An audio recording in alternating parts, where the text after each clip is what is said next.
Picture this.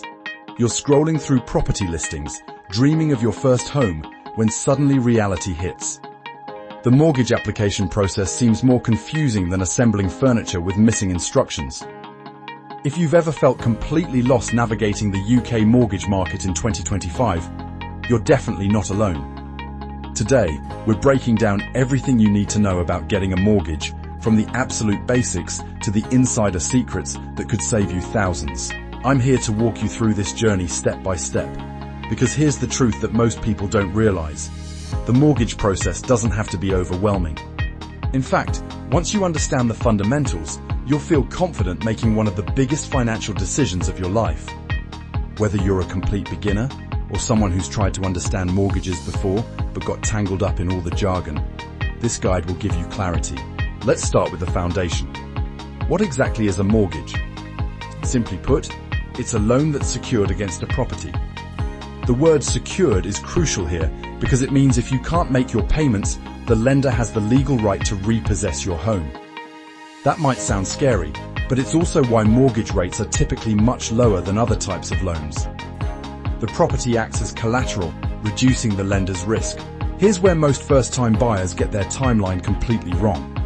They think the mortgage application takes months to approve, but that's actually the legal work that takes the longest.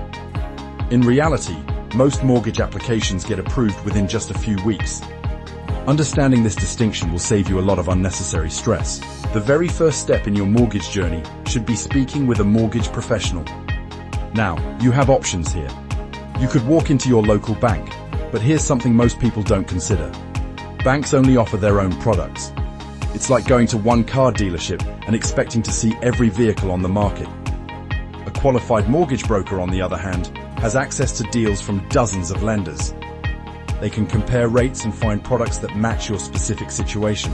During your initial consultation, a broker will dive deep into your financial circumstances. They'll examine your income, your regular expenses, your credit history, and any unique aspects of your situation. This isn't just paperwork shuffling.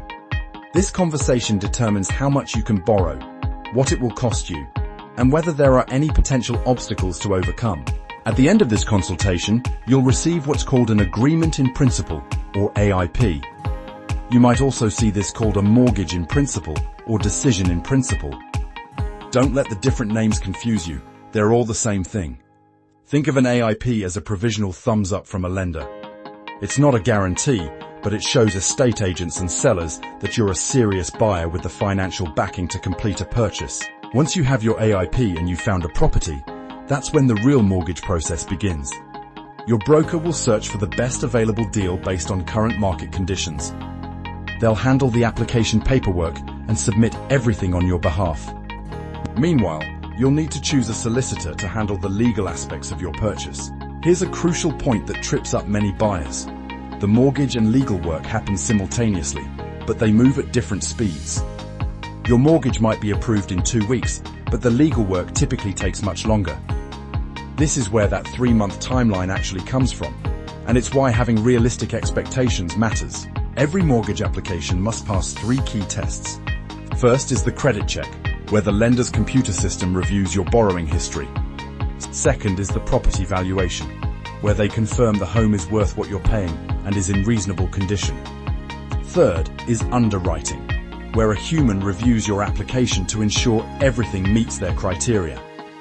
Once you clear all 3 hurdles, you'll receive your formal mortgage offer. Now let's tackle some essential terminology that often confuses people. LTV stands for loan to value, and it represents what percentage of the property you're borrowing. If you buy a house for £100,000 with a £10,000 deposit, you're borrowing £90,000, which equals a 90% LTV. The lower your LTV, the better rates you'll typically qualify for. Most lenders today accept a 5% deposit, but not all of them do.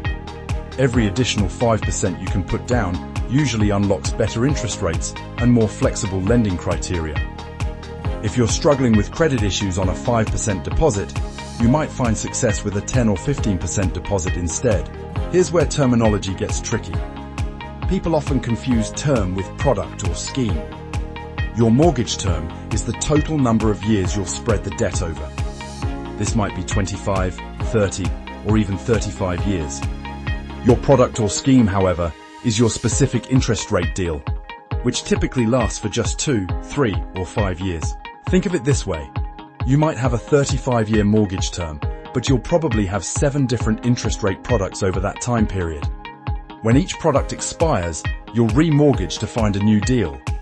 This is completely normal and expected. Many first-time buyers choose longer mortgage terms to keep their monthly payments manageable while they adjust to home ownership.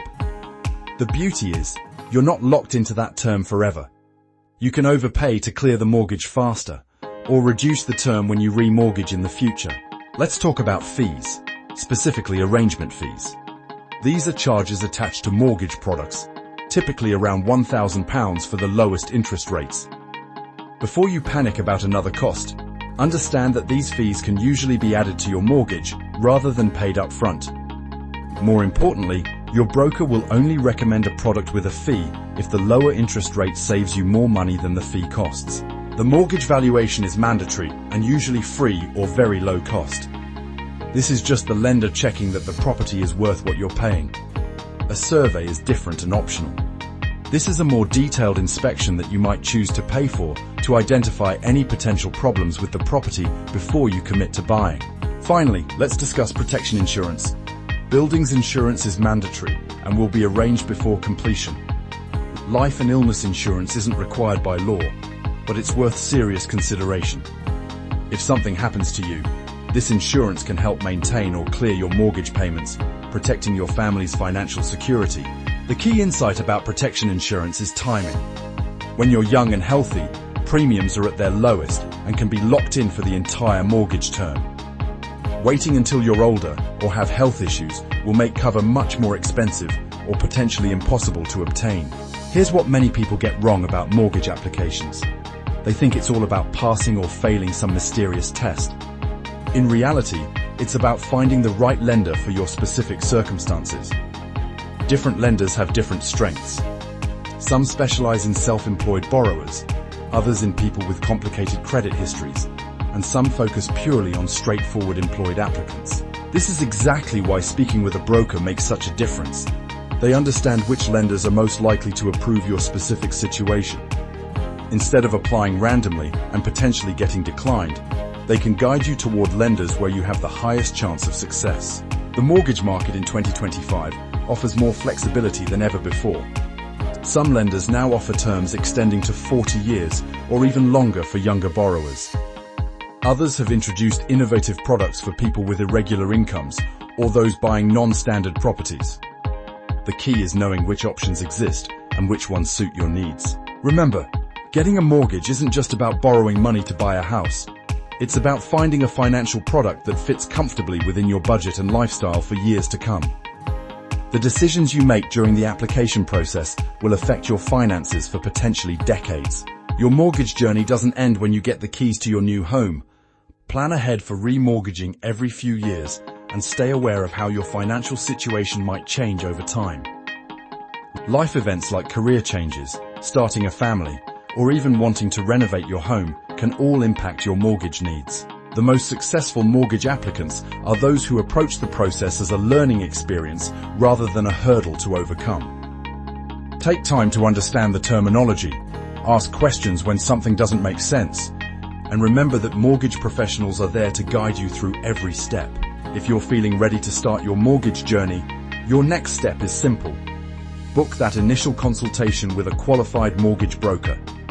Come prepared with information about your income, outgoings, and any savings you have available. Be honest about your circumstances, including any concerns about credit or employment history. The UK property market in 2025 offers incredible opportunities for first-time buyers, but only if you approach it with the right knowledge and preparation.